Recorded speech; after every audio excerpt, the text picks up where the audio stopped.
and welcome to I Am Here. I am Gabby. This is Amarilis. I think she's this way to me. We are cousins. Oh, wait, this way? This way? Yes. We are cousins, and we are here to tell our stories and share the love and share the healing. Follow us on Instagram at IAmHerePod. Also, if you want to share your stories or if you want to just suggest anything you want to see or talk about, you can email us at IAmHerePod@gmail.com. And subscribe, please. Subscribe on YouTube. Yes. And follow us on Facebook too. You can interact and message us, and it'll be fun. Yes. We are here with Alecha, which is Amarilis' sister. Yeah. And we're here back with our lovely Oso, where I don't know where he is, but hello. And he is also her brother, so we got the siblings, and I was adopted here. I'm not adopted, but like let's pretend like they're my brothers and sisters. Okay, it's okay. I'll take you as my sister. Ooh, wait, time out. Are you replacing me or is it an addition? Girl, we got a lot. We could add more. The side we got a lot. She's really thinking about it. Oh no. I did not want to cause this division in this family. Oh my gosh. Tell me how you really feel. And a reminder, well, not a reminder to us, but letting everybody know this will be our last episode for this season. So we are going to take a break. We really appreciate you guys supporting us and sharing with us and inviting us into your space and time. It's been really humbling to see that people really are interacting and supporting this. So we appreciate you. We are going to take a little break to just re-energize and gather more ideas, and please connect with us because we may speak on it. We'll have on the next season, we'll have more topics, we'll have some other guest speakers, and it's going to be fun. So we're going to take a break, but join us when we come back. It's going to be like when you're watching a show on Netflix and you got to wait, but we're not going to make you wait like a whole year. Oh, that's ridiculous. That's just not nice, yo. But yeah. Just a couple weeks, and then we'll be back. Whoop, whoop. Yes. So today, what are we talking about? We're talking about death. Woo!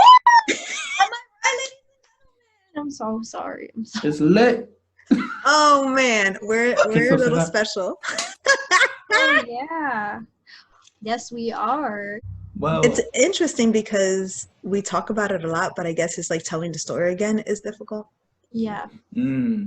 Well, we've mentioned it in our previous episodes from here and there of my dad passing, Gabby's mom passing. So we wanted to take a moment to really talk about the stories and how we overcame these things and pretty much the lessons that we learned from sudden death in our family. Yeah. Because it can seem very difficult, and it is very difficult, but recognizing how we all came out of it. And it's really interesting because you just carry those things with you no matter how long it's been. Like, it's not something that just stops and ends. It's something that you kind of just keep living with, and you learn to value life a lot more, at least from my experience. We know that there may be people who have gone through this or do not understand the grief process, especially the way you put it of like, it's not something that you just get over. Continual. So we're going to share our stories, our perspectives. Again, it may not be the same for everybody. We're just sharing our point of view and welcome any conversations with it. So we, like I've mentioned before, I was 19 when Papi died. Gabby, you were like what? I think I was 6 around or 7? 6. Yeah, I was like 6. And also was 7. Alecha, you were 15. I was 17. You were 17? Gabby was 15. You were 17. Gabby was 15 when Titi died, when your mom died. Mm-hmm. I can start my point of view because I know we've all had different perspectives. We were in different places at different times. So picture this. Bethlehem, Pennsylvania. I had to go into like the Sophia. Picture this. Okay, serious. It was in February 2005. I was in college. I was a second year student in college at that time. So I had gone home that weekend from campus because I was attending one of Papi's uncle's funeral. It was one of our great uncle's funerals. So we all came home and we were there for the weekend and to pay our respects and to be there to support. It happened to be President's Day weekend as well. So Papi had off from work on that Monday, President's Day. And a lot of people came, a lot of his friends, a lot of family members came together for this particular funeral. And being in Pennsylvania in February, it was cold. We were outside, and our family is really close-knit, but we use humor a lot to take away from some of the grief. So being in the funeral in the cemetery, I remember people were like, the next person who dies better not die in the winter. It better be summertime because it's too cold for this. It's too cold for this. And I remember mentioning that, and it was a time of, even though we were mourning, we were all together and we were appreciating our family unity during that funeral. So Papi was in the midst of really connecting with people, reconnecting with old friends that he hadn't seen in a long time, old family members who he had been distanced from. And I had to go back to school. I had to go back to school for class. I had class Monday morning. He thought I had off from school because it was President's Day. He had off from work and he would just assume that he could take me to school Monday morning.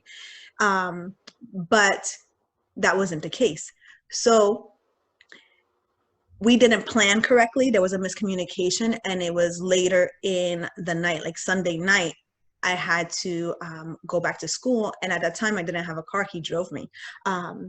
So it was he and my mom, they took me to my campus. They said bye to everybody because they had to drop me off. I remember specifically they were going to bring my siblings, and I think Alecha was the one that said, no, I don't want to go. And then they're like, okay, well, Alecha could stay with also because he was a baby. He was like 7. So he's like, okay, he could stay. So it was just mommy and Papi and me. And we went to campus and it was fine. The roads were fine. Pretty much they were clean. There was some snow. It was snowing a little bit. But I went to campus and they dropped me off. Like we had our little dinner there, and they dropped me off and I was like, all right, see you. Yeah, I was like, bendición, bye. Let me know when you get home, kind of thing. Just regular, ordinary day. And they left. And they usually would let me know that they got back home. And sometimes they would forget, like they would call me or send me a message. Sometimes they would forget, but most of the time they would let me know, okay, we made it. So hours passed by. It was like a 2.5 hour drive. Mm-hmm. So several hours passed, and I'm hanging out with my friends, and I realized, I'm like, oh, they didn't call me back. Let me call and I'll leave a message. I think I called mommy. And I called and I said, hey, I'm just checking to see if you're still alive. Let me know if you made it home safe. Bye. And that was my voicemail message, right? So I hang up, and the next day, Monday morning, I go to class. I'm just living regular life. And then I get a call in the middle of the day from one of our uncles. And he's like, hey, like really happy on the phone. Hey, Amarilis, how are you? Hey, I'm like, I'm good. It's nice to hear from you. How, okay. And he's like, hey, me and 2 of your cousins, we're like like in Harrisburg. They were like, oh, we're like an hour away from you. We're like in Harrisburg checking out some schools with one of your cousins. And he wants to check out your school. So can you meet us? Can we go to your campus and can you meet us and we can have like a tour or something? I was like, cool, that's odd, but that's cool. Yeah, come by to the campus. And they meet me and wait, did they know? Wait, did they know what happened, or were they? They knew. Mm-hmm. They knew what had happened. I had no idea. Oh. Okay. So Monday comes in and I'm like, whoa, that's cool. My family's coming. Like, they're just coming to hang out. That's cool. So they come to my dorm. I meet them and I'm like, hey, look, this is my dorm. Checking it out. Look at this. Is like, these are my friends. These are my apartments. They're like, give me a tour of like the whole campus. So I'm like, it's small, but I'll give you a tour. So I'm walking them around the whole campus. Yes, girl. I'm sorry, but I'm listening to this and I'm just being more and more frustrated. I'm sorry. I didn't mean to interrupt. It's frustrating after the fact. Yeah, once you know. But to me in that moment, I had no idea. I just thought my family was visiting me, you know? And so it took a whole tour of the campus. We came back. I was like, hey, do you guys want to eat or anything? They come down to, and I come back to the room and I was like, we want to do anything? Like, there's not much to do, but we can get something. And then my uncle just sits there, like our uncle sits there and he's just like, we got to be honest to you. We didn't really come here to check out the school. I'm like, okay, you know, and remind you, nothing like this happened in our family. You know, I was not expecting anything. Now I'm like, anytime anybody calls, I'm like, what's going on? Who's like, who died, right?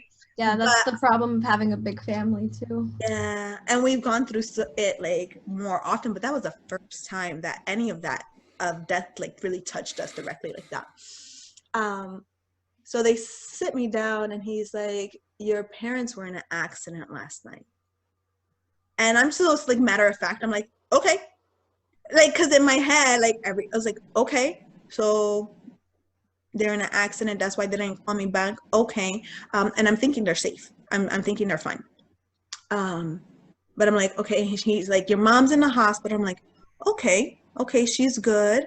So she's in the hospital. I'm thinking, okay, it was a bad accident, but you know, it's not even passing through my head that there's anything like fatal. He's like, oh, she's in the hospital. Okay, all right, serious. And then he says, your dad didn't make it. And I'm like, and those were his words, like, your dad didn't make it. I'm like, and I was in shock. And let me tell you how shocked I was. I was just in shock, like, and my first words were, are you serious? He's like, yeah. I'm like, are you joking? He's like, no, it's not a joke. And he comes and he's hugging me. And he embraces me and he starts like patting my head and like rubbing my head. And I'm laughing, guys. I'm like having this nervous laughter. So I'm shaking a little bit because I'm laughing. I'm like, what is happening? This is not real. This is nuts. And like my brain is, I guess, going in protective mode where I'm just I'm laughing, but like a quiet laughter where so I'm like, he's now thinking I'm crying because he's holding me and he's patting me, but I'm not crying. I'm laughing because I'm in such shock that my body, my brain are not clicking. Yeah. So my brain starts all of a sudden like going to, okay, like I just got to get things done. Like there's no emotion. I'm just like, all right, so we got to go home. All right, I got class later. So he's like, no. We already talked to administration. We already talked to the office. We already told them the situation. So they cleared you for the week. And the following week was my spring break. So I was like, cool. I have 3 weeks that I could be home. Like going to very just diligent, taking care of business. And I walked to my room. I'm like, all right, let me start packing. And one of my cousins starts helping me pack. She's like, are you okay? And I'm like, I'm good. I just got to pack stuff. I'm like, you know, I knew they didn't call me. And I'm just walking, like, so emotionless. Like, I know they didn't call me. And that was weird. And then I remembered the voicemail that I left my mom. I remember the voicemail that I said, just let me know if you're alive. you know, just let me know that you didn't die, as a sarcastic joke. And then I realized that's when all the emotions started flooding. Like, I can't believe I left her that message. I can't believe I left her that message. And that's when the tears started flowing. I'm like getting choked up now. Just think, like, I left that message, and this is what actually happened. Like, it was almost like, why would I even joke about something like that? But I didn't know, because just take life for granted. I just thought I would see my dad again. So that's when I broke down. I was crying, and I was just like, I started crying, and the first thing I did is I ran to the bathroom. I didn't want anybody to see me. I was like, nope, nope, nope. And I started crying. I was like, all right, let's get out of here. Like, let's go. Like, bye. And my roommates were like, what's happening? What's going on? I was like, my dad died. I gotta go. Like, it was so matter of fact. And I'm like just saying the words, and they're like, wait, what's happening? They were so confused, because I was just so like, he died. Like, I gotta go. Bye. See you. And on the ride back home is where I really could like slow down and process. Yeah. Because again, it's like 2 hours of driving, and I'm like putting all these things together of like, man, I didn't give him a proper goodbye. Like, I just thought I would see him again. Like, I'm not gonna feel his hands again. I'm not gonna feel his hugs and his kisses again. I didn't know I wouldn't have another time. And it was very difficult, because I didn't give myself the permission to be vulnerable in that moment either. So I was in the back of the car crying to myself, but silently. Obviously they knew, but I didn't want them to know. And then it wasn't till like that night that I start really thinking and processing, because I get home and my mom's not there because she's in the hospital, because she you know, her head is injured.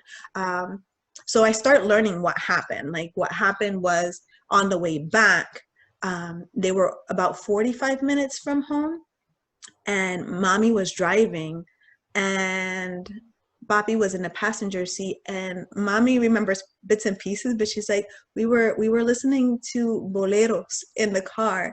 You know, we were happy. We were singing together. He was in a happy spot, you know.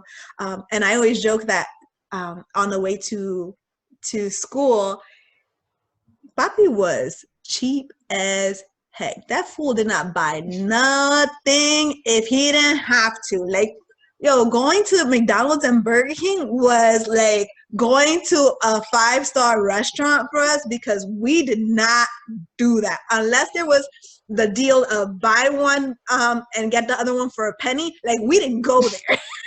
We didn't go there. And on the way to school, like, he was just in a happy mood. He's like, you know what I want? I want Burger King. You want to stop at Burger King? I was like, yeah. Yeah, we could go to Burger King. And we sat inside. We didn't even go through the drive-thru. We went inside and we sat down. We I was got like, fancy. We got real fancy. Not even the drive-thru. It wasn't even the drive-thru. We sat down. We ate together. We laughed. We joked. And let me tell you what this fool did. This is really special. After we finished eating, he said, do you want dessert? I was like, yeah. Like, he got a dessert. We got a dessert. Everybody got their own dessert. We didn't have to share it. I was like, yo, this is the best day ever. That was the best day ever. So, he was in a very good mood. We shared a lot of like fun times. Like, he was just happy. And I remember being at his uncle's funeral that weekend. And, you know, like, they have the little family get together afterwards where everybody eats. And he was so happy. Like, he was so happy to be with all the people that he had not seen in so long, and to be around that love. And mommy was the one that said afterwards, she's like, during that meal with the family, he mentioned to me, Abby, when I die, I want this. I want this. I want everybody to be laughing and being together and the family together. I really want I really want a meal like this. Like I want a big dinner where everybody's just having a good time and sharing stories. That's what I want. And that's what he got. That's what he got. But we didn't expect it to be then, right? We didn't expect it to be right then at all. But what I find really beautiful too is the idea of like, he not only did we get that over here, but I'd like to think that like he got that over there too, like in heaven. He was so happy to be surrounded by people that loved him that he hasn't seen in a long time. And then when you said that, I just imagined him being so happy to see the people that he hasn't seen in a long time, because they've just left this earth and he's just reunited with them. And I don't know, in a way, like what we do down here kind of mirrors what happens in heaven. Yeah, I truly believe that. Because I think, and we've talked about it before, just like that connection that we have with the people we love. You know, that's one thing that for me is just like in that time, in that stress, and it was so challenging because again, I couldn't believe what reality was. It was not until like the nights. For me, it was the nights. Before going to bed, I couldn't sleep. And it's not because I was like, you know, going, like, it wasn't an intense, like, stereotypical panic or anxiety or anything like that. It was just the reality of life. I was just like, man, this is really happening. And it's like after everybody left, you're just like, you're in that quietness and you can be with your thoughts and you're like, wow. But I remember like those times were very difficult, but I always had this piece of, I know he's good. Like there was no question. I was like, I know he's good and I know God is taking care of us because he always does. And I feel connected to my dad in a different way. I miss him. I miss his hugs and his kisses and his laugh and his yelling. and I felt that in that moment, but I was like, but I know he's here and I know he's good and he's taking care of us. And there was still that peace in the midst of that uncertainty and that confusion, because I know he was good. I think too, something that is like kind of can be a little bit frustrating is when everyone reminds you that they're good, when you're just trying to be sad.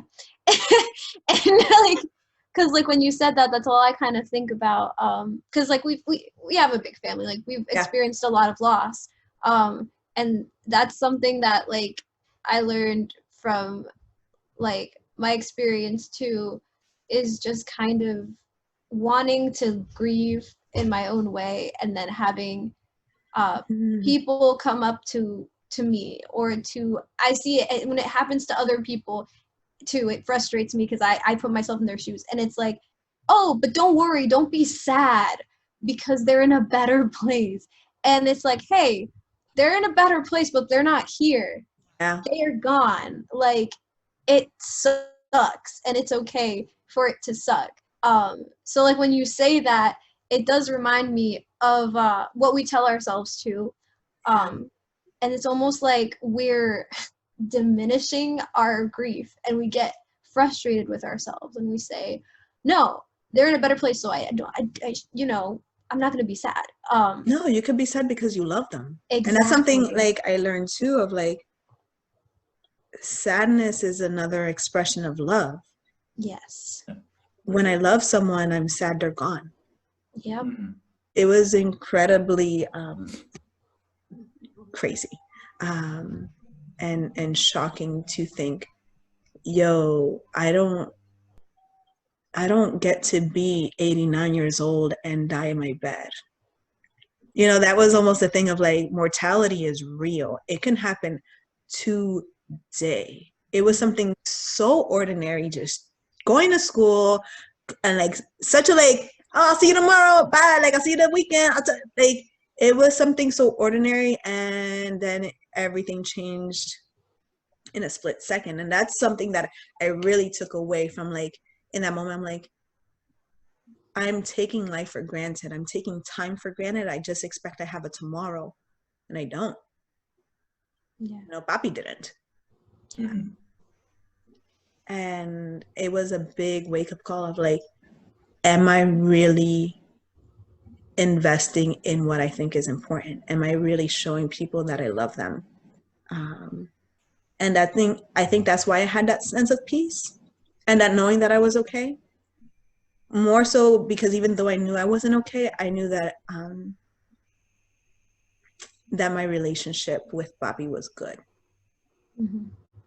So there was no distress in that he wasn't going to be okay and that I wasn't going to be okay, because the love was already expressed, you know? So there was differences in your story, which I realized, and I realized it back then, that if I would tell a story or I'd be like, this is what happened to me, the same day someone would tell, oh, this happened to her, but it was completely different details, and I'm like, that never happened. Yeah. So some of these details, like when they told us that you were leaving, and Dad was like, oh crap, we have to leave now. I thought you had off.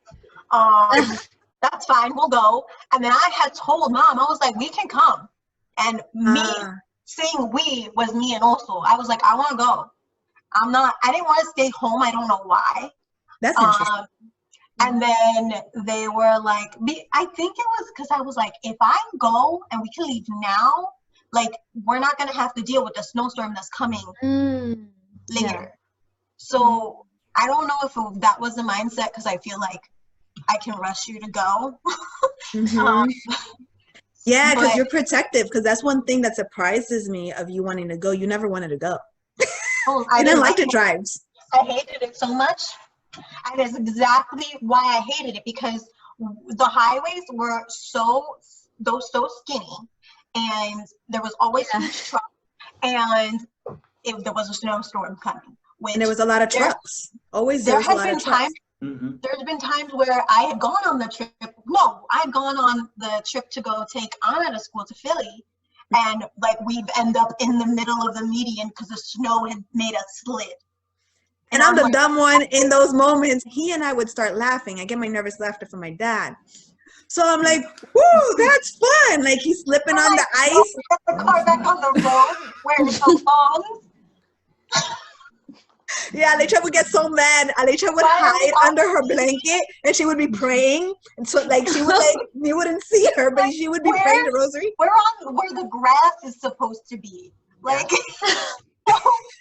so that would happen. And so I didn't like going on the drive. But I did know there was a snowstorm coming, and if they waited any longer, like they were gonna be stuck in that storm. So but when I said that to Mom was like, no, you guys are gonna stay here. She's like, the storm is coming, and if we end up stuck or if something happens, there's only two seats in a tow truck. And so that was her reasoning. That was her reasoning for not letting us go. And so I was like, okay. I mean, I didn't fight it because I was like, who am I to tell Mom, like, no, I'm coming. So, yeah, then we just ended up staying home, and I was with also, and I don't know, we just spent the night normally, and then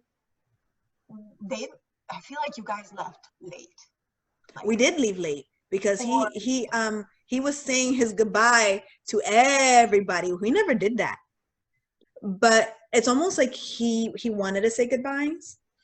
Some people say like they get a sense or something, but they were talking and talking and talking, and I was like, yo, it's late. Like, we gotta go. Like, what is up? So it took a long time. I felt like you guys left really late. And what's funny, because you started talking about our uncle's funeral. Yeah. And I didn't go to that either. You didn't go to it. When Mom said, we're leaving, we're going to go to the funeral, I was like, I'm not going. And she was like, okay. And I was like, I don't want to go to a funeral. Like, don't. And it's just so funny that I was just like, I don't want to go somewhere to be sad. And like, the very next week, we were at my dad's funeral. So that same week when it happened, I was like, you're funny. Like, you try to avoid going to a funeral and look what happened. So, but yeah, when we were waiting, I don't know that night. I was just me and also, and then we eventually went to sleep, and I don't know what it was, maybe it was that you were so young that you used to like sleep in mom's bed, and since no one was there, you decided to sleep in my bed. So like, he just never slept in his own bed. So he slept with me, and it was getting like, I had called mom, and she was like, oh, we're gonna be on our way back. And I was like, okay. And I don't remember what time that was, but I feel like it was getting really late, because one, it was snowing so much and there was a storm, so I was worried. I just like stayed there, laying there for like an hour or two, and then I was like calling, and I was like, this is weird, because like I feel like they should be here by now. Every time, I feel like certain times that I would wake up, also would wake up, and he'd be like, are they here? And I'm like, I don't know, it's fine.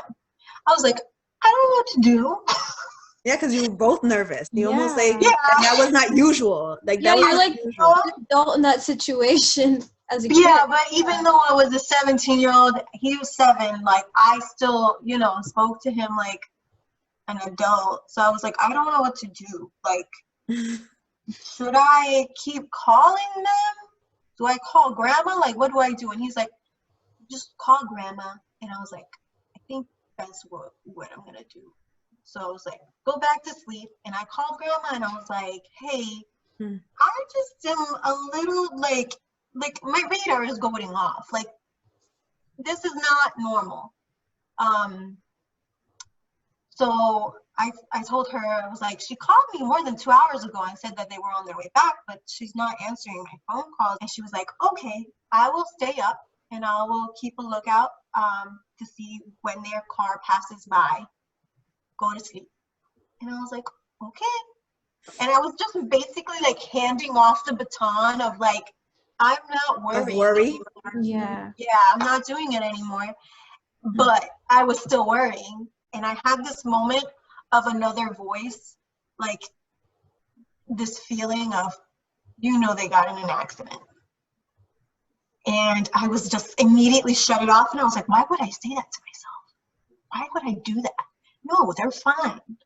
And so I just went back to sleep. And then 3 hours later, it was 7 o'clock in the morning, and I could feel, I always have this thing when people are looking at me while I'm sleeping, and I immediately woke up and opened my eyes, and it was grandma, one of our aunts, and one of our cousins, and they were just standing. I thought you were gonna say it was Papi looking at you. Oh, yeah, me too. I got so scared. No, it was 7 o'clock in the morning. But I thought like you saw like like a spirit or something. You don't think I would have told you that story? That happened. Forehead kiss. All right. Because I've told you that story, but still, no, yeah, they were just standing there looking at me, and I was like, "Good morning." Yeah. Like, our cousin was smiling, like standing there smiling, like, and I was like, "What? Why are you guys here? Why are you standing in front of my bed?" And then grandma was like, "Good morning. I'm here to talk to you." Oh no. Oh man. And then she's like, "Come into Oso's room, and I just want to have a talk to you." And I was like, okay. So she took me into her room, and then she was like, and I immediately was like, if something's wrong, I know that the voice that told me that they were in an accident, they were in an accident. So I already knew what was coming, kind of, but not the way I expected. Premonition. Yeah. Not the way I expected. So I was just like, okay. And so she was just like, your parents were in an accident. And I was like, I know this now. Like, okay. And literally, I was just sitting there like, That's how I was. The same way, the same way that you were like, matter of fact, like, yes. And so then Grandma was like, your mom's in the hospital and she's okay. And I was like, uh-huh. Mm-hmm. And then she told me, she said, your dad is in intensive care. And I was like, okay. And in my mind, I was like, my dad is the strongest man I know. Yeah. I was like, intensive care? I've known people in intensive care. And they go in and they get out all the time. They go in and out all the time. So I was like, oh, okay. And then she just sat there and stared at me. She goes, it's okay. Like, you can have an emotion. Like you can, it's okay to be upset. And I was like, I'm fine. And like, I was completely like, just, yeah, he's fine. They're both, like, they're fine. So she was like, go get dressed and come downstairs. We're going to take you to your other grandmother's house and you're going to be up there. So I went upstairs, changed into whatever I changed into, came back downstairs. That's nuts. And then Father Isaac was in our living room. And I was just like... At 7 o'clock in the morning? Yeah, like 7, 8. Yeah. At that point, it might have been like closer to 8. But yeah, I was like... And I was like, okay... So for people who don't know, like Father Isaac is a priest, like, so because people who are not Catholic, is a priest from our church came to the house. And like our family is very like well known in the community, so I just assumed maybe like he heard about the accident, he wanted to like check up on the family or like check up on us. So I just like brushed it off, kind of like that, and then. We sat in the living room. I was sitting on the piano bench, so the piano was behind me. And then Father Isaac came in and was just like, gave me a hug and was like, I'm so sorry that you have to go through something like this. And I was like, okay, you're being a little bit dramatic, but it's fine. So Father Isaac sits down and he starts, and he's like, I'm gonna say a prayer. And I was like, okay. So he started his prayer, and in the middle of his prayer, he says that he's praying for the soul of Adrian Garcia. And I was like, what? Like, it was just like, everything had just drained from me in that moment. And I was just like, I could hear, like, I don't remember what I did or how I reacted. I know that it was probably like screaming of like, what? And like outpouring of like my initial reaction was anger. And in that moment, I was gonna turn around and punch the piano like an idiot. And I'm glad I did it. Because I would have definitely broken my hand. Yeah. I was like so ready to like with all my force to punch the piano because it was the first thing there. And the only reason I didn't was because at that moment, like I looked over and also was crying. And I was like, I can't react like that in front of him when he's sobbing over there. Yeah. I was thinking about this earlier that I was so little, so it took such a big toll on me that all I remember is just like, it feels like I was time traveling, but like crying, like just little flashes of like, I was sat here and then I was sat here and then I was sat here. And some stuff I feel like I get it confused with other memories of things that happened. Yeah. Like when you were saying I was sleeping in your room and I was falling asleep. I remember crying during the night because it was so late and they hadn't come back yet. But that could be just something that happened in here. You could have been crying, or it could have been something that they distorted your memories. It could have been that you cried to me and told me to like call grandma and it would make you feel better. Yeah, I think that's what it was because that's what I remember from my perspective. So I'm just saying that to say that the parts of my story that I do quote unquote remember, I take them with a grain of salt. That's so everyone else, because my memory is a little distorted and fuzzy. And I remember that. And then I remember coming downstairs and like you said, the house was full. And I legit don't remember anything else. I remember not crying even at the funeral until I got in the car. And then as we're driving away, that's when my tears started rolling down. That And was that's from when the church.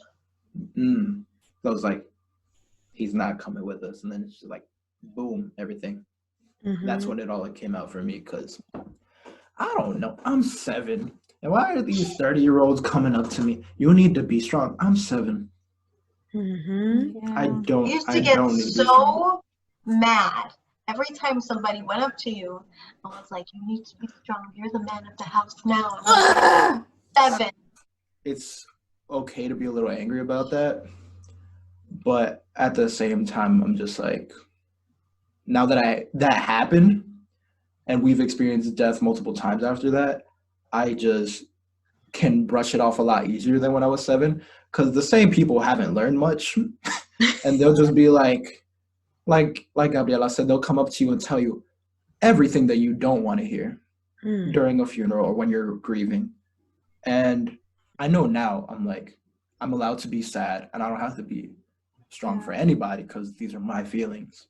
And I feel like that's something easier to, get a full grasp of the more you go about it. And I think honesty too, of like, we mentioned it before, of like, talk to us straight up. Yeah.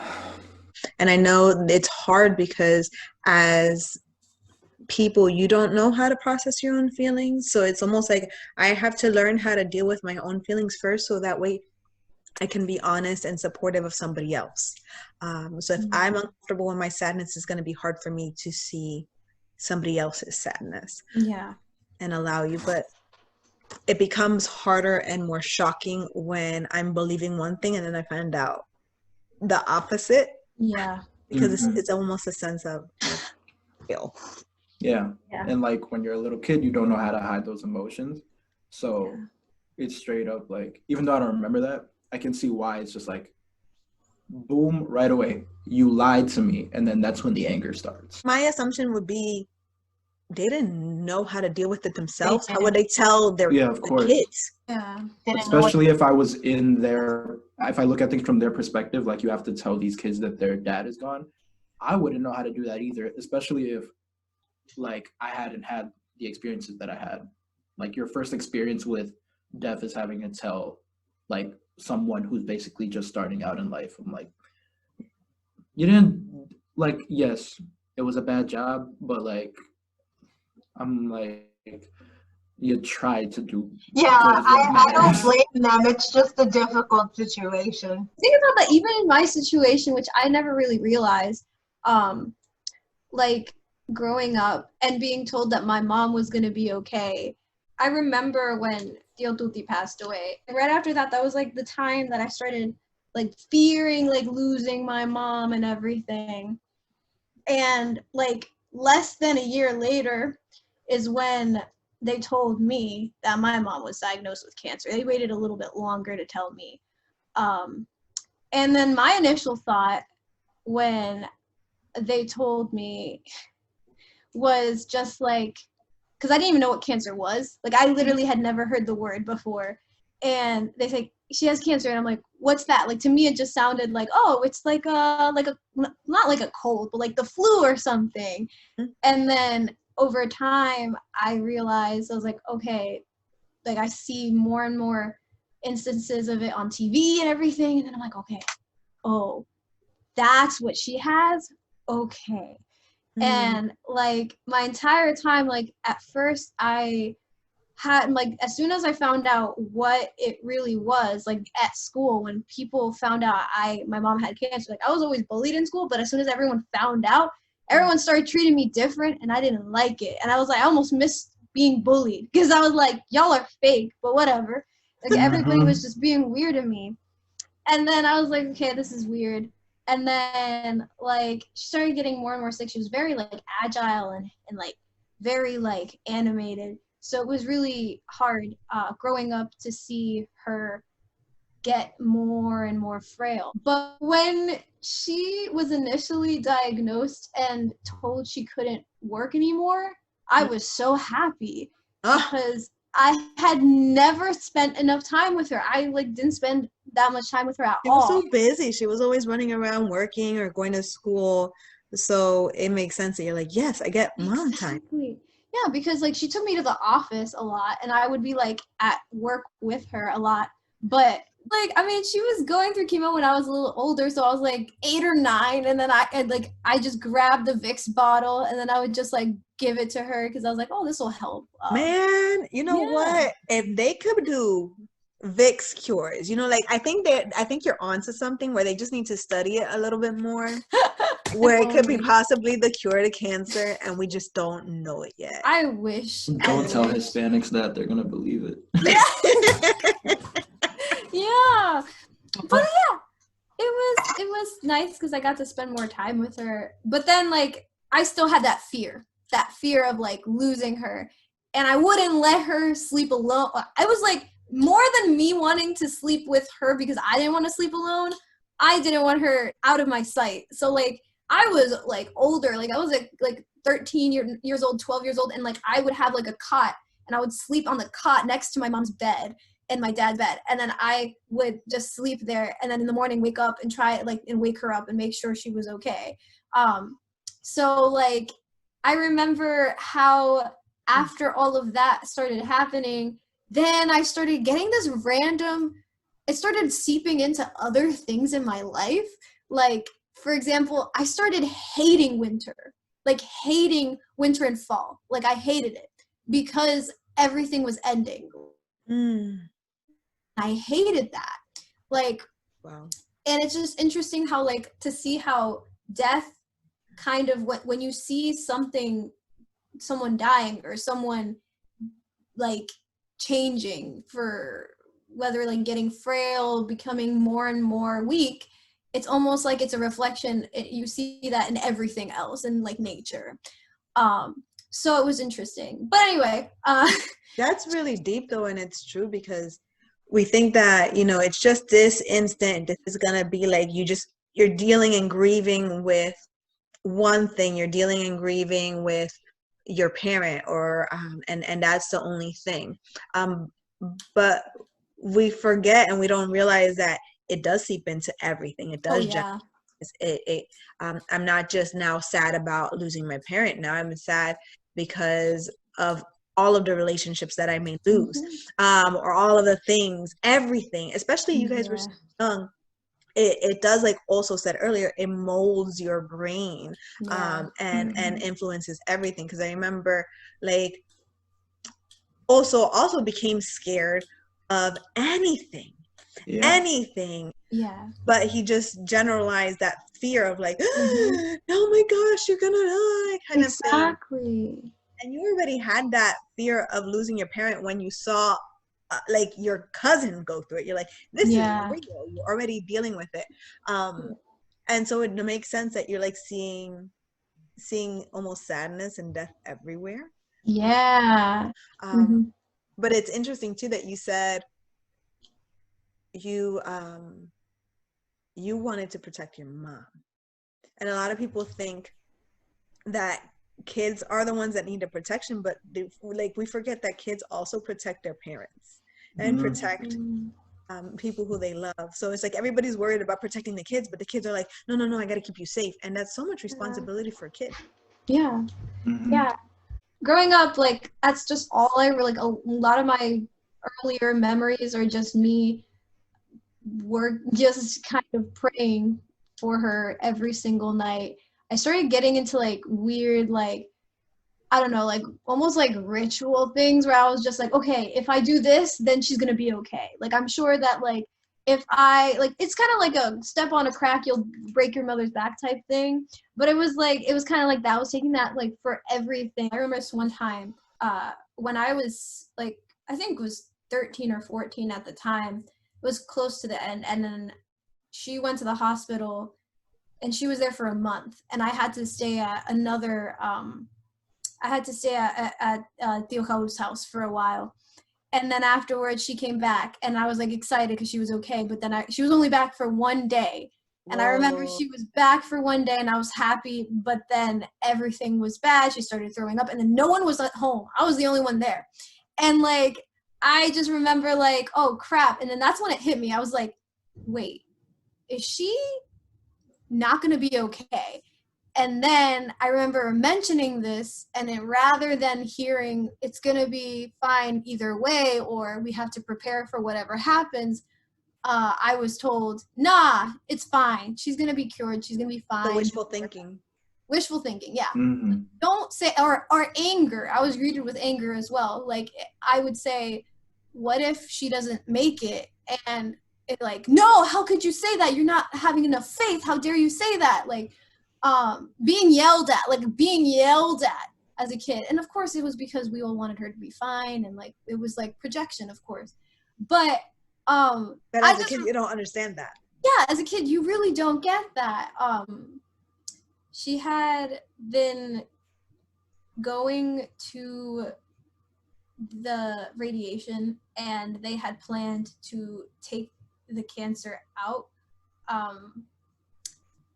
But it was a single vasectomy, so it was gonna be a big procedure.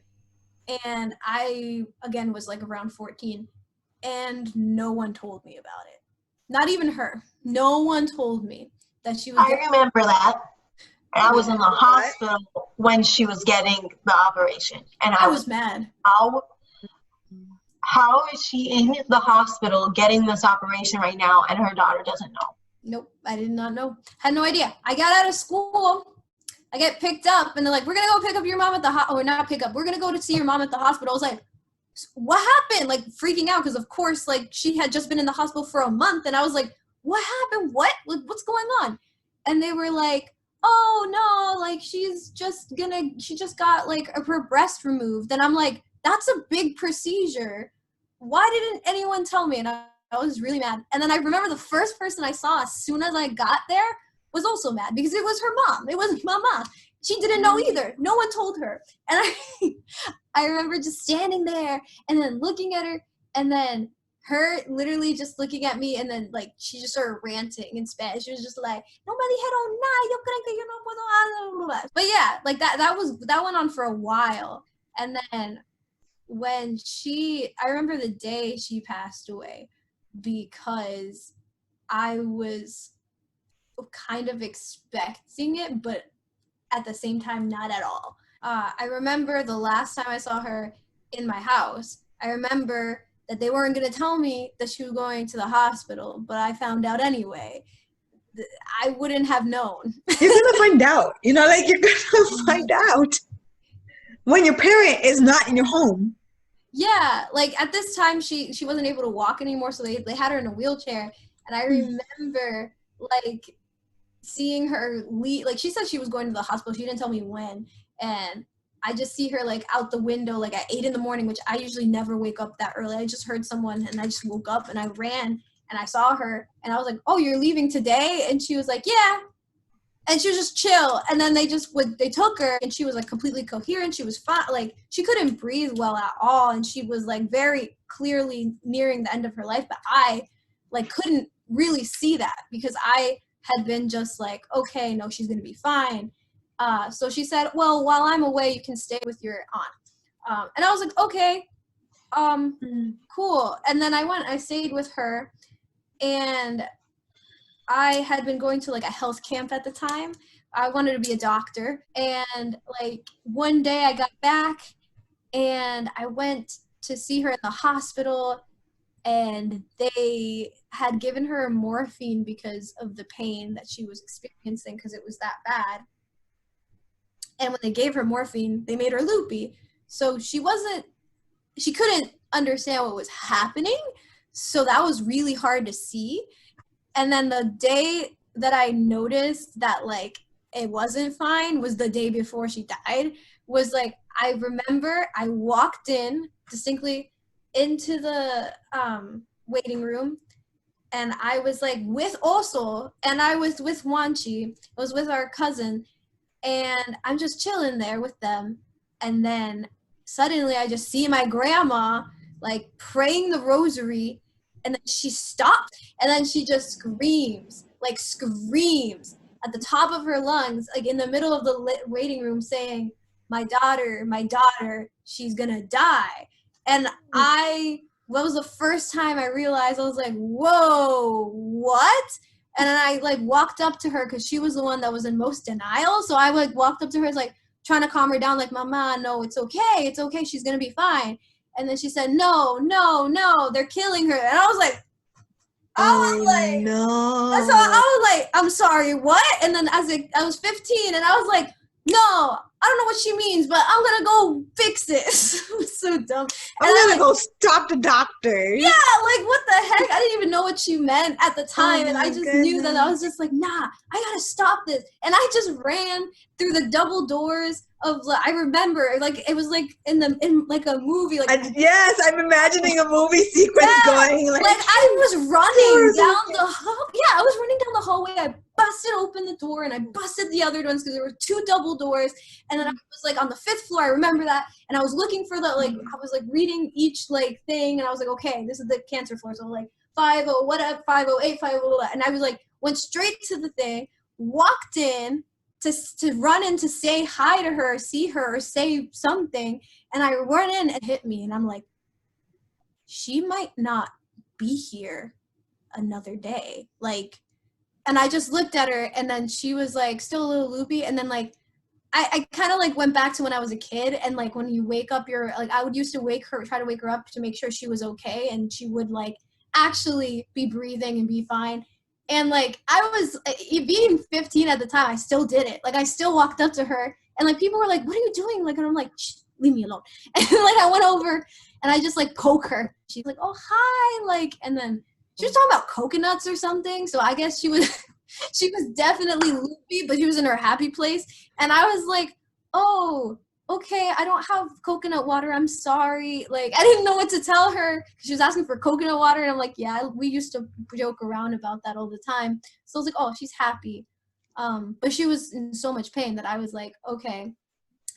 And I just sat down, and then the doctors had come in to talk about her procedure that was going to happen the next day, which is what led to her death, because she still wanted to do it, even though she wasn't like definitely body wasn't able to fight it and go no, definitely not. And I remember the doctor came in and is like, in the event that you stop breathing, would you like to be resuscitated? Like that's like a legal question they have to ask, or life support. And she was like on morphine, but she was like awake enough to yell and be like, and she pointed at me and she said, get her out of here. And I was like, what? And I remember like one of our uncles was like grabbing my arms, and he was like, I was like being like restrained, and I was like, what? I need to know what's happening, like what's going on. And then like they're like, don't worry, she's just having a procedure, that's just like a legal talk, whatever. Wow. Not prepared at all. And then that same night, that was like, I was about to leave. And so I thought to myself, okay, whatever happens, I have to be prepared for it to be okay. But I also want to be prepared for it not to be okay. But like, I just pushed that out of my brain. And I just went up to her and I was like, okay, well, bendición. I said like goodbye. And then, no, she kept saying, goodbye. She said, adios. And I said, no. And I kept going back. And I kept saying, te veo más tarde. I'll see you later. And she said, and she just grabbed my hand and she was like, te amo. I love you. I love you too. See you tomorrow. And then she was just like, no. She just looked at me and she just smiled. And then I just knew that I didn't know, but thinking back, I knew that she knew. Yeah. Like, she must have known. And I left. And then I forgot the car keys and I went back, and I still regret to this day not looking at her again. I went in and I didn't look at her again. I said, I already said, see you later. It was almost like a denial. If I look at her again, then I'll know it's the last time I look at her. So I'm not going to do it. I grabbed the car keys and then I just left.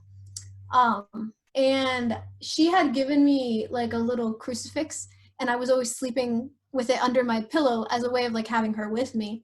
And I was like sleeping at our aunt's house, and I was just there, and my reaction, my initial thought was, I'm going to take this with me in my pocket before I go to this camp thing.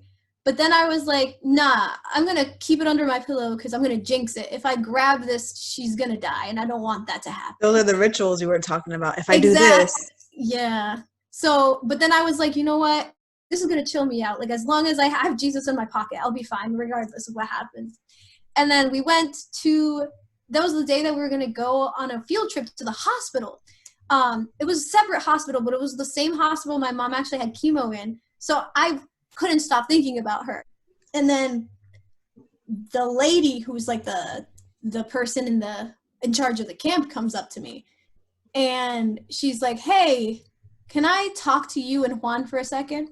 And then me and my cousin, and then they like took a long time to say something, and I was like, okay. And my initial thought was, Mom, she's gone already. Like, that was like my thought. But then they're like, your mom is in intensive care. And I started crying because I already knew what that meant. I'm just going to pray. That was like my first thing, was like, that's all I can do is pray. Mm-hmm. And then I remember in the middle of us praying, this hospital has like, it has like a little lullaby that plays whenever a baby is born. And the lullaby started playing, and I smiled for the first time that day, because I thought to myself, even though this might be my mom's last day, this is the first day for someone else. And it was kind of like a life cycle thing. Mm-hmm.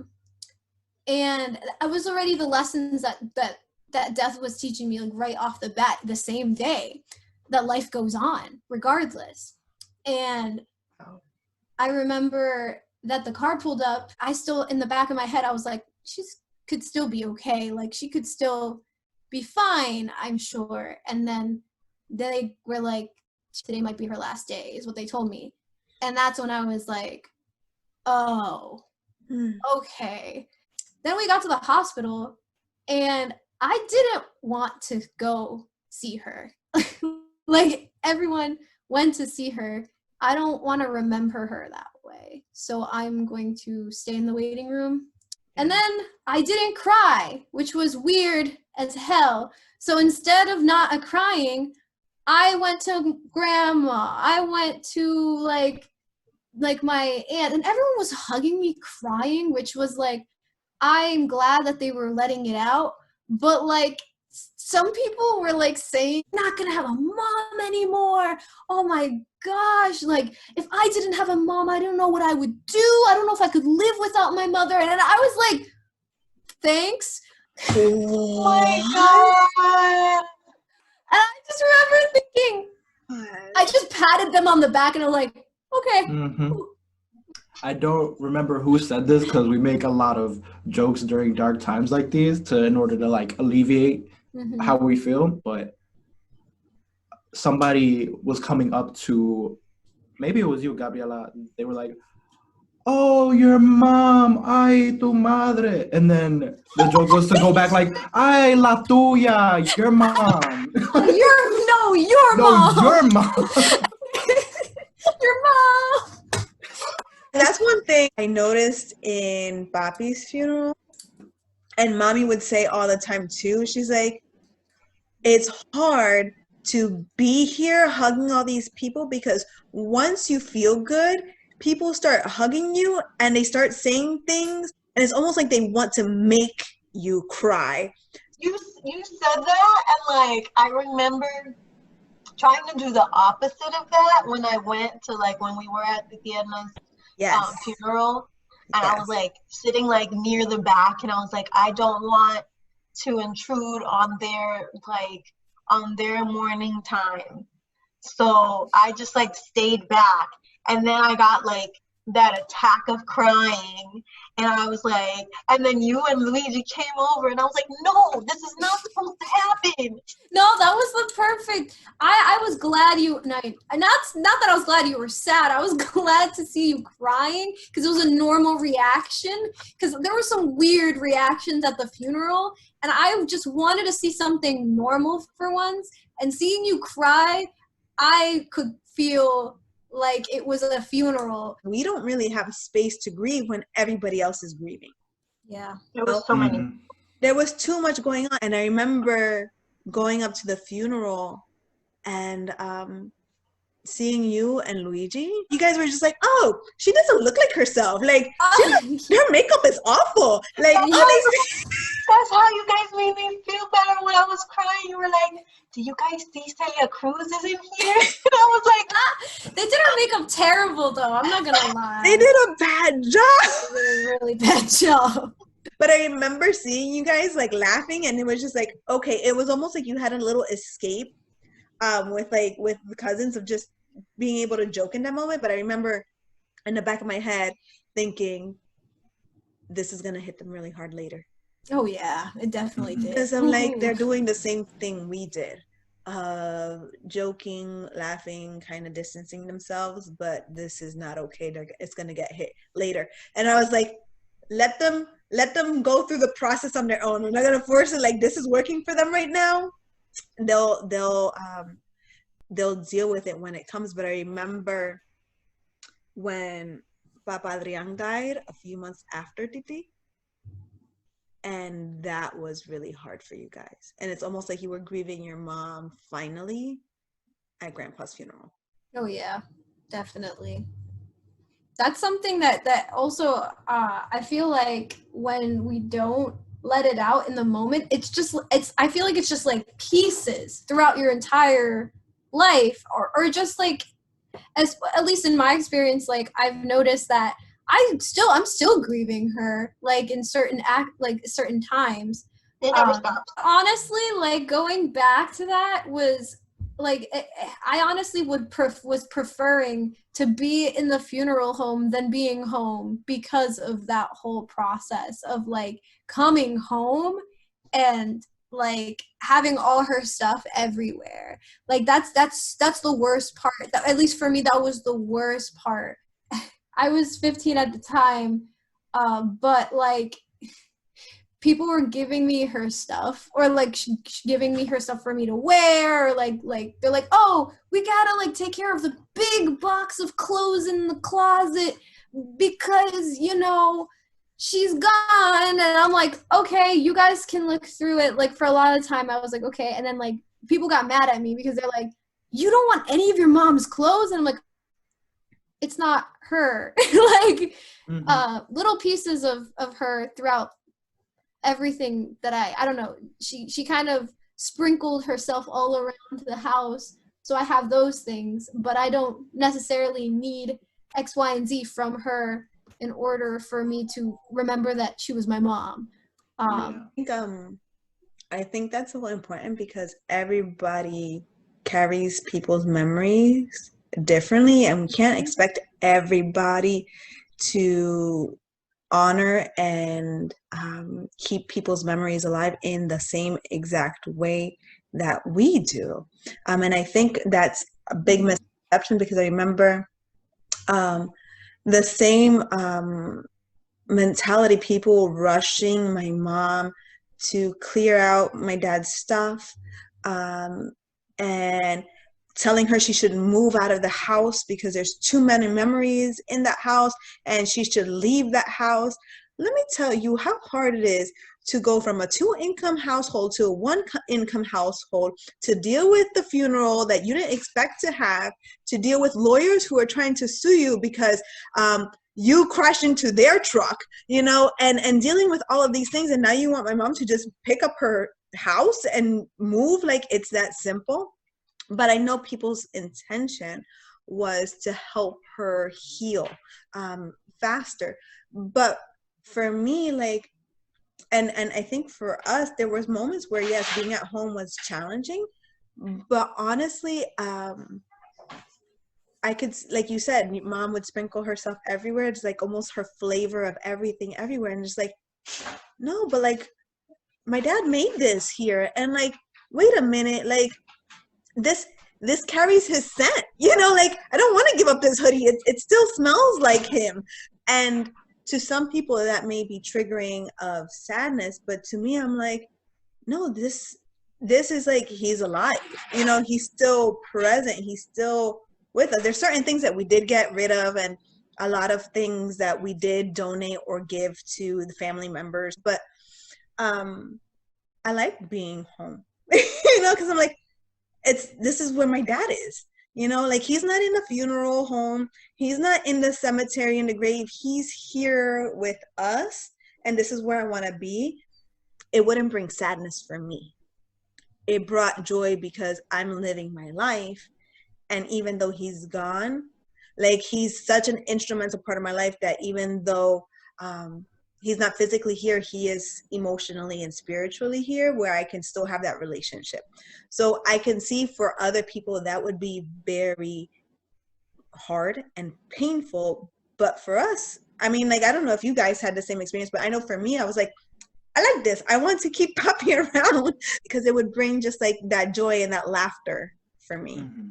I sort of got something better than, any like trophy or t-shirt or whatever. I'm just grateful that, like, and then I felt that same pride again, like when Papa Adrian died. I'm like, I have the same name, and I'm like, I don't need cards. I don't need your bowling ball. I don't need any of that. I don't need stuff, because I am not here unless you were here. Mm-hmm. I'm evidence that, like, I was made out of love, so I'm made, like, a part of you is still with me no matter where I go. But the one common thread is, like, I'm still carrying you as I'm living my own life. Mm-hmm. So it's just like, I feel less attached to certain things. Like, of course, I'll keep a hoodie, or if I see a hat and I'm like, oh, this was my dad's. But I don't need it. I appreciate it, but exactly. The thing that I carry with me is just the memories in them, and I'm grateful for that. Yeah. That's so cute. This reminds me, this entire talk, especially what also was saying, reminds me of a conversation also and I had at like, it lasted from like 4 a.m. until like 8 or 7 a.m. We were just y'all sitting. Need to go to sleep. That's like sleep time. Sometimes you can't. Also and I were like really sad about a lot of stuff. And he was making me feel better about a lot of stuff. And then he said that we are a compilation of all the people who love us and the people that we love. We are, like, they live inside of us, whether they're with us or they're not, whether they're alive or whether they're dead, they're like in us and ingrained in who we are. And that was so powerfully that was so beautiful. Even the people who aren't with us anymore, like, I don't have my mom here physically, but somehow I carry her inside of me through memories, through like the things I learned from her, through her mannerisms. Those things are a part of me, and she's still here. Maybe not physically, but like you said, emotionally and spiritually, she is here. Mm-hmm. And if I learn to love myself, if we learn to love ourselves, we love them and those parts of them. I remember crying and being like, "You're right." And it's interesting because I just thought about that after you were bringing it back up, that, like, I was younger and then my memories got all like messed up. So I don't have that many memories of like Bobby and all these times that we had. But it still like brings a sense of joy when I'm just living my life and they're like, "Oh, you're just like your father." Even if you're complaining, I like it. Even if you're just like, why would you do that? Your father used to do that. I'm like, can't deny that these people had an effect on your life, and they, even when they're gone, you still learn things from them. Like after Papi left, like something triggered in my brain, and I know it happened to a lot of us, where it's just like we've been saying this whole time, you're not guaranteed tomorrow at all. And I'm 7 years old, and I'm like, I'm not letting you leave my house if you're mad at me. We're making up. I'm a little kid, and I still carry that with me. I learned, even after he's gone, you're still teaching me things. Like, yeah. I'm not afraid to say I love you because I don't know what's going to happen when you're gone. And then even if it's you, even if it's me, it's like, I would feel bad if I didn't get to tell you I loved you, or that you didn't get to hear it from me and now I'm gone. That is something that like started after Yeah. Saying I love you. Yeah. Saying I love you was like a big thing, and it still hasn't stopped. Like, you're like, oh, remember when she said I love you so much? It's rather than being like, oh, she never told me she loved me. Or like, I'm a picture hoarder now. Because my mom never let me take pictures of her, but like, thank God that I had some pictures of her when she wasn't looking. Because I can look at them and I can smile and I can be happy with those things. And now I'm a picture hoarder. I have like over 2,000 pictures currently on my phone, and it's just random, everyday, random things. And I have more of an appreciation for the ordinary things in life, because you know that's where life is, and just simple, ordinary, everyday things. Because those become the things that you miss of these people. The stupid laugh that we would make fun of. You know, the smell of the skin, you know, or the feeling of a mustache tickling you, you know, or the sound of the yelling, or simple things, or like small ordinary things. You realize when people are gone, that's where life is. It's not in the big things and the big events and when we got all fancy. Like, no, what I remember is we were dressed fancy and we were making fun of each other on a dance floor. Like those, like, you know, like it's not even of the events. It's just like the little jokes and the back and forth and the teasing and the small conversations and just sitting at the, like in the front steps, looking at the sky, like the small everyday things, the way he cooked. Let me tell you how much I miss that, because I'm like trying to do it and it doesn't come out the right way. But it's just small everyday things. That's where life is, and you start to appreciate that more. And like, I think when I think of what death taught me when Papi died, the biggest lesson I learned was I'm not here forever. I gotta take advantage of every moment and really live life. The I love yous are still hard for me because again, I was 19, so I lived my whole life not saying I love yous. We showed it. And then all of a sudden when he passed, everybody was saying I love you. I'm like, this is weird. What? We don't use words, we just show it. So it's different, but I do with Papi, it was just like enjoy life, enjoy people, listen to people, help people, no matter what. They're just people. You know, that was the message that he always, and I was just like, okay, especially when I saw after he died, how many people he really impacted. I'm like, yo, this was not a joke. When Titi died, the lesson that I took away from that and in that moment was, again, being very childlike and being innocent and pure, because she was so joyful and playful, and like Titi was so good at just like listening, and she was there. Like I would go visit or she would come down here and she just sees me and she's like, let's talk, you know, like she's just like very she was so attuned to needs, and so just empathetic and wise. So she would just see you. So I'm like, here I am again grieving somebody so significant and who taught me, just like also said, she's like taught me to be who I am. And those really, it's been that message of appreciating life, because you don't have tomorrow guaranteed. As more family members passed, it was more cemented in like, stop being scared. Stop being scared. You don't have time to protect yourself this much. You don't have time to think of the what ifs. You don't have time to stop your light and stop your gifts from being shared with the world. Like there is no time for tomorrow. If you don't do it now, like tomorrow may not come. So be brave. I don't know if it's upside down, but be brave. No, it looks good. Like, yeah, but it's just like there's no time to really hold yourself back. The more I hold myself back, the more I stop life from happening, and I die before I die, you know? So those are the biggest lessons of like, live live fully. Mm-hmm. Yeah.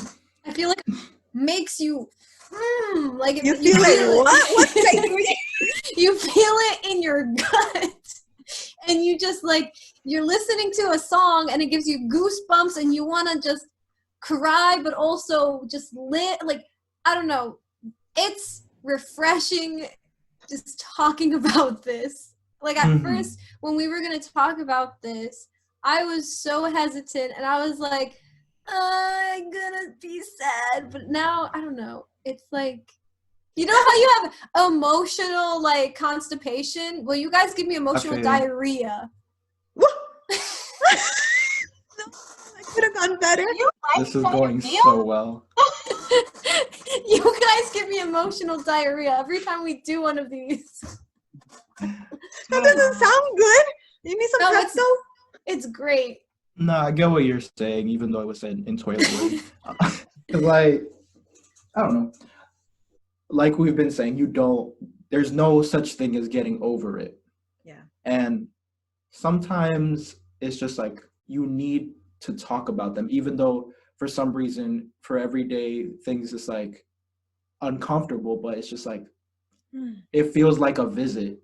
Like, I want to talk about my grandmothers, my grandfathers, my uncles, aunts, my parents, because they've been in here and they've been in here, but expressing the way you feel about them verbally sort of just feels like, here's this person, and it sort of feels like you're here because I'm speaking your stories and I'm speaking your words. I am here. They're hearing the stories. What's that thing we used to say? We used to say, with the DNA, we had a phrase for it. Spiritual genetics. Spiritual genetics, yeah. It's a phrase we used to say a lot back when I was living with you, because these are the people that I love, and these are the people that have raised me to become the person I am today. And all the things that I love about them, I keep within me. And even the people I haven't met, because that's how it gets passed on. I don't know my grandfather's grandfather, but he did.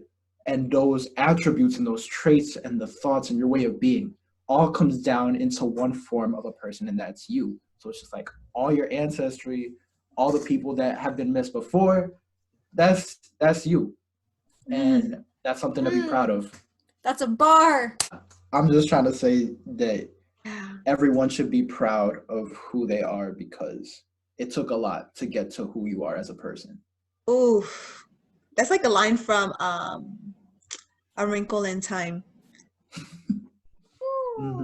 It's like, do you understand all of the like miracles and the events and the situations that had to occur for you to exist just as you are right in this moment? I love thinking about this. There's a really good. Oh no, I'll suggest the book later. Alecha, what did you learn? I don't know. I'm still learning that. I could say that what I was saying recently does apply to you, well, all of you, but I do see it in the way that you grieve and the way that you are as a person. Like, you go out there for people so much to a certain extent that I'm just like, you don't get that way without having a Mama Nilda in your life. Mama Ramonita, Papi, a lot of people. And it's just like, so it may not be like, this is what I learned as soon as this person died, wisdom. It's just like, you learn things because you love people. It's just like, yeah, even for other people, the parts that like I love about you guys are parts that I have loved about other people. And I see that very strongly in each one of you. That was beautiful. My heart. Whatever. Yo, I'm surprised I haven't cried this entire time. I usually cry. I'm gonna cry later. I'll tell you that. Yeah, it got deep. And it got in my throat a little bit. It was like, And like what you were talking about, Alecha, just like, Alecha, I think you love so hard and so much harder, because you always loved hard, but it's almost harder because of what death has done in your life, of stepping in to be very protective and caring. And I wish there was a word in English for this. Maybe there is, but I keep saying servicial, but I know that's not an English word. It's just service oriented. Doesn't sound as nice, but that's what it is. Of just like your love comes through actions because of what you learned. And I always think of your interactions with Papa Adrian. You would go purposefully to go talk to your grandpa and sit with him and listen to his stories about how they pulled his teeth out and how horrible he felt because his teeth were pulled out. And he's no dummy that when you pull your teeth out, it hurts your ears and all of that is connected.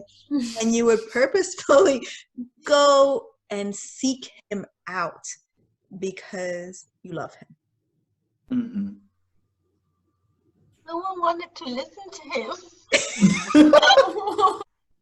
He had so much indigenous blood that he just looked like straight up like Taino Indian. Yes. And it's just like we had a indigenous storyteller in our family. He could hold a bee and pet it. He was fine. He took the stinger out. He took the stinger out and he ate the bee. He didn't eat the bee. He didn't eat the bee. No, he didn't. No, he didn't. No, he didn't. He didn't eat the bee. He never ate the bee. He would make you think he ate the bee, but he would go like this? Yes, he never ate it. And it would be in here. I was in the car with him when he ate it. Oh, he didn't eat it. He didn't eat it. He tricked you. And it's in there still. My whole life, I've been telling people my grandpa ate the bee. I've been telling people my grandpa was such a badass. He ate bees for fun. He would take the stinger out and he would pet them. And I have a picture of Titi Trini standing there, like telling him, go take the bee outside. And he was trying to show it to her, like, but look. And she was like, that's very lovely. Go take it outside. This is so good. This is, again, like you guys were mentioning, it's nice to have conversations and keep our family members and our loved ones who've passed, keep them visiting us, keep ourselves connected to them. And it really, really reminds me of Coco, like the movie. You keep that relationship alive and that connection alive, the more you remember them and the more you share those stories. Like, people die, but relationships do not. And that's the absolute truth. Listening to a good song right now. Oof. This is a symphony. Your words are a symphony. I'm feeling it. I'm feeling it. Oh, God. What are you guys grateful for today? I'm grateful for words because they are so powerful and so healing. And I'm just standing here or sitting here and I'm listening to you. And I feel like I'm listening to that symphony, that song that drives me to live my life better just by listening. So I'm grateful for listening too and talk. I am grateful for stories. I am so grateful for stories. I'm getting a little teary-eyed because we've mentioned and we talk about why we do this, why we do this podcast. And it's to share stories because stories are where life is, where priorities and relationships and values and everything is. So I'm grateful for stories because they bring life. I'm grateful I'm grateful that this didn't work out the other day because I was feeling it, and I was like, I felt a little bad that I was like, man, I can't do it. And I'm glad that I didn't miss out because this was nice. You're Not welcome. that I felt like I didn't share a lot. I enjoyed, like, again, you said, like, the stories and just time with you guys. You're welcome to be on the podcast at any time. It's cheesy, but I don't care. Because you're cheese. We know You it. are I love cheese. It's fine. Stinky cheese. You stinky cheese. I am grateful for love because without love, none of us would be here right now and we wouldn't be able to share all these stories. And in my opinion, it's the reason for everything and all that we have. So I am grateful for the love that we've experienced through life and the love that we give to others. Guys, I appreciate you sharing so much of your time, sharing your space, your energy, your stories, the laughs and the sorrows. Everybody who's been joining us and supporting us throughout this whole first season and this journey. Thank you guys so much, because this is the community that we're building, and if it weren't for you, we wouldn't be doing what we're doing. So my deepest appreciation to everybody who's made this possible for us. And join us next season. Please send us your messages via Instagram, Facebook, or email. IAmHerePod on all social media platforms, and send us your feedback, stories, questions. We are so glad that you are here. And we are here with you.